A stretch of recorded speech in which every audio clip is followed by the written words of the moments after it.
All right, quick tip of the day from Dan here, Hardwood Hollow Skills. What we have here is a Heritage Rough Rider single action revolver. It's chambered in 22 long rifle and 22 Magnum. I currently have the 22 Magnum cylinder in it. You won't be able to find this exact model because Heritage doesn't make it.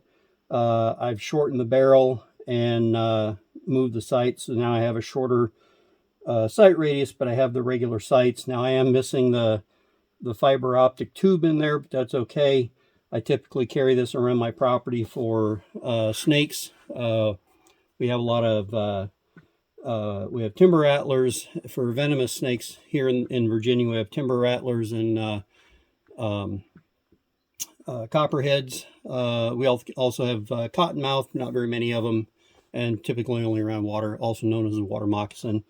And I don't have that issue, but copperheads, I do get a lot of copperheads.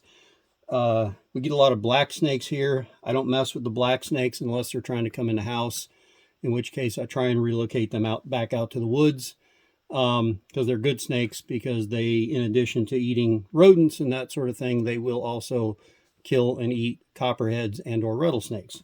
So I tend to try and leave them alone as much as possible. The timber rattlers are technically protected here, so unless they're being not so much a nuisance, but they are being a threat, then you have to take appropriate action. We'll leave it at that. Copperheads, on the other hand, no restriction whatsoever, and they are the a-holes, if you will, of the snake world in our area. They don't need a reason or provocation to strike. If you were in the vicinity and they perceive you in any sort of threat, again, just being in the vicinity of them, they have the potential of striking. So I tend to take them out whenever I see them. And this is, when I'm out working, this is my choice. I have a 410 shotgun that I keep loaded with number nine shot. And that's what I use. Other than this, if I'm not carrying, if I'm carrying, to, like, I'm getting ready to go out and spray weeds, so I'll carry this around with me. Just in case there's a potential of other threats, I keep 3 snake shot in here and 3 hollow points. And the way I do that, they all have a brass case now. The snake shot used to come in a nickel plated case. Now it's a brass case.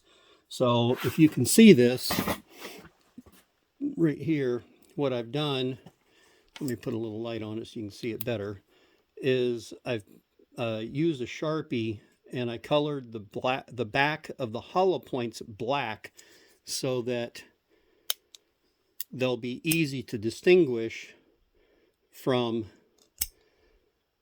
the silver cases faster than trying to read the back. So this has a C on it for CCI, so I know that is one of the snake shot rounds, which, for those who don't know, the snake shot round is literally a tiny shotgun shell.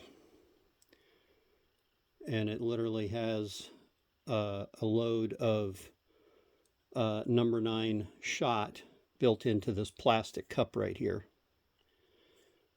So that's what the snake shot, try to get the light on it better, that's what the snake shot looks like. And then I've also got hollow points in here. So I set it normally so that when I come around, I'll see 1, 2 of the hollow point rounds, and then I can close it. Now I have to cycle it to put the hammer down. This weapon does have a manual safety. Most single actions do not, but Heritage, in their wisdom, put one on it. Heritage used to be an independent company. It is now owned by Taurus, but from what I can tell, their quality has not changed. They're still made here in the U.S., not Brazil, and they are a good quality, inexpensive but good quality gun, to the point that Ruger started doing their Wrangler to try and compete with this price-wise. So you'll see there's a red dot right there. That's when you're in fire, and when the red dot is gone, then you're in safe mode. So now that I'm in safe mode, I can go ahead and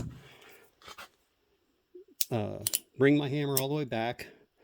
and then I can open it and I can just rotate it just like this so that I know when I get 1 and now 2, now I know that the next time I pull the hammer back, it's going to go past the black round, and now I have a snake shot round in the cylinder.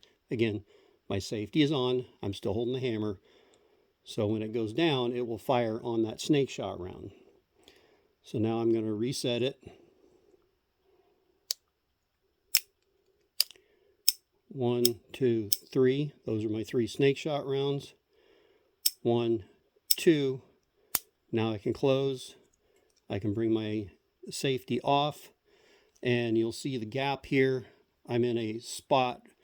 That gap right there is in between so that it's not down against the firing pin. You can literally see the firing pin down in that gap right there. Right under there you can see that little nub, that's the firing pin, and the hammer is not touching it. So that's an additional safety. So now all I got to do is bring the hammer back, and it will be in fire mode with the firing pin, with the snake shot ready to go. So there's your quick tip for the day.